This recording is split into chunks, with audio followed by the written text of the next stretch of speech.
right down here in the bottom left-hand corner of the map, Atlantis Spaceship, we have our red Terran player representative of ZeNEX. It is Sparta, trying to pick up where his last teammate left off. Avenge, of course, picking up 3 wins in a row. His opponent at the 12 o'clock position, the person who did defeat ZeNEX Avenge from FXO CIS, it is StarCraft. Yeah, taking down Avenge is a big deal, too. I mean, a lot of people would call Avenge one of the runners, one of the front runners for the spot of ace on the team. Trying to think of who else might. Life, maybe? Yeah, Life actually would be a good candidate. Line was trying for a while, but Line, not really. Suhoshin, yeah, he's okay. But, yeah, I think Life and Avenge right now would be the 2 front runners for the spot of ace. So, yeah, taking out Life is definitely a big, or Avenge, rather, is a big deal. They still do have Life. He has a possibility to send him out after Sparta. Yep. In case Sparta doesn't quite handle it. Definitely. So, but we'll see if StarCraft can continue building momentum. Of course, he is the last hope for FXO CIS. Yeah. And, you know, we've mentioned this a couple of times, but we'll bring up our schedule and what's kind of happening over the next couple of weeks. Team Arena Challenge, of course, is going to be 24 teams, $10,000 in prizes, $20,000 in prizes. I'm sorry, I was completely wrong about that.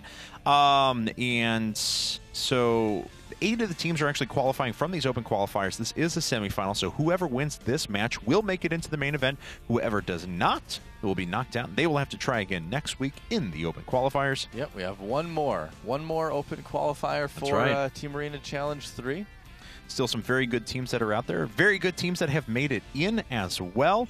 I know I said this in another broadcast, but I'm kind of particularly excited about Eclipsia even because I'm curious to see how they do. I'm partial to Minho Joe, the former Rain artist, now of course Eclipsia artist. Yep, very talented Terran player. I'm sure a lot of people are excited to see, of course, you know, Scarlet play as well. See if she can keep up her streak of doing quite well against these Korean players. Yeah, she did well in the open qualifiers. We saw even Desro took 3 games from Light as well in the open qualifiers. So he's been training in Korea for a couple months, so that's looks like some of that has been starting to take effect.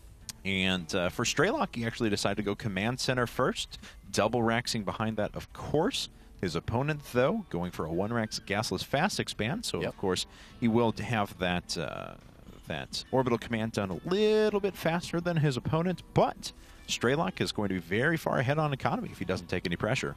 Yeah, now the interesting thing lately in TVT is that it's been going back to Marine Tank in like 90% of the TVTs I've seen. Yeah. There's a lot of different openings people do, of course, a lot of different early types of harass from like Banshees to Hellions to just Marine pushes, things like that. But in general, it's nearly always been turning into Marine Tank in the later part of the game. And what is this? Was that possible bunker pressure? Yes, it was. Interesting. Okay, so Sparta trying something a bit unorthodox here. We usually don't see a lot of bunker pressure in TVT. Yeah, you see this against like a Nexus versus Protoss kind of a thing, but well, it's just not. Here's why: because you kill the SCV so quickly that's building the bunker. Look at that, and then that's it, right? Yep. So unless you proxy your barracks and get a really early jump on them, generally this doesn't work. This is why we don't see it very often.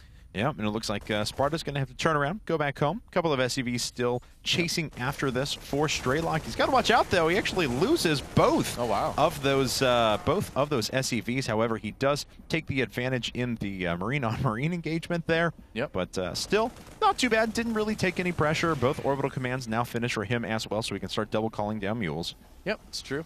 Interesting move by Sparta. I wonder how often that's successful for him. I haven't seen bunker pressure like that in TVT in a very, very long time. So might have to try to dig up some of his other replays and see if he's doing that in more games than just this one. So StarCraft's going to end up being about, 4 SCVs ahead, 3 SCVs ahead, something like that, whenever this orbital command does finish up for Sparta. Of course, he was able to utilize an extra cycle of mules as well, so as we can see, he does have an additional little bump in his economy overall. He's moving into 2 racks with Engineering Bay, so prioritizing a lot of upgrades, Stim and +1 now on the way. His opponent, Sparta, though, just sitting on 3 racks, Engineering Bay going down himself.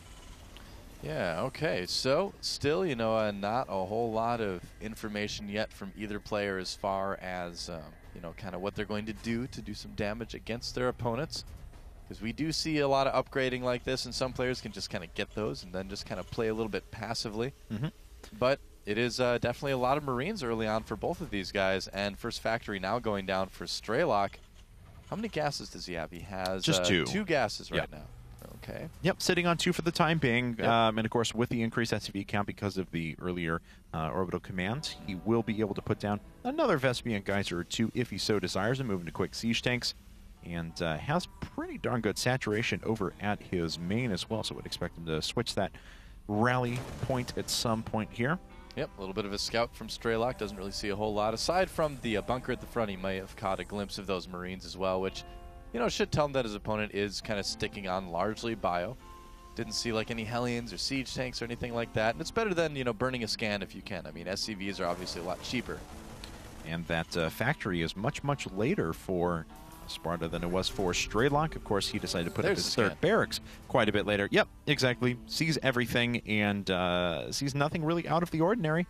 Bio builds going into later tanks. You've mentioned that there's a lot of ways to get to Marine tank eventually, of course. And a lot of players have been going after this, which is, of course, getting everything ready for your bio in place and going to later tanks. Yeah, I mean, players have been playing a lot with different strategies in TVT, but all the Terran players that I talk to at the end of the day tell me that they feel most comfortable playing Marine tank. I mean, every single Terran player that I've talked to, I'm like, well, what do you prefer to play? And they're like, well, you know, I'm trying this, but I really feel comfortable with Marine tank when it all comes down to it. So I think a lot of Terran players have just decided, they're like, hey, you know, why try? You know, I mean, we're not all Marine kings. We're not all, you know, Polts. That's true. We're just each our own individual beautiful little snowflake who likes to do the same. Speaking of TSL Pulse, he's going to be in Fight Club this week against SKMC on Saturday at 5 p.m. Hope you guys will tune in for that. Of course, MC did defeat Stefano last week to take his second week in a row.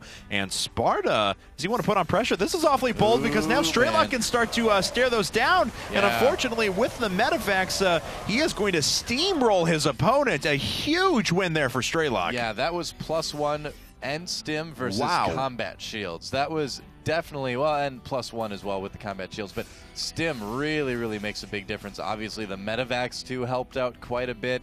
Oh, yeah. Yeah, easy little win for StarCraft right there. And a second factory coming up for him as well as he establishes his third base, so pretty predictable stuff. Going to be on 5 barracks, double factory, lots of siege tank production. We mentioned before that players, as the Marines just kind of sneak by there, we mentioned that players will actually be going after the later factory, but then they'll often double factories we see here just to be able to accelerate that siege tank production. Yeah, well, I mean, the way StarCraft is playing this is almost a little bit like a Zerg versus Terran. You know, you start out with Marine, Medivac a lot of times, and then just add the siege tanks on a little bit later. And it does work quite well in TVT. I mean, lots of Marines and Medivacs early on can defend against nearly everything.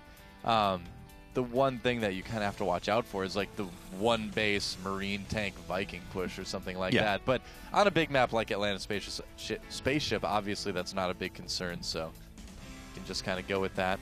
Well, let's see here. Both players on about even workers, but yeah, you're exactly right. I mean, this is kind of a clever style as well. I think it's playing well against what Sparta is doing. Oh, unfortunately, the SCV does die there, so StarCraft will need to send back another unit to continue constructing that command center, but that is about a 30-second delay, so certainly worth it for the cost of that one Marine to delay command center for 30 seconds. Yep.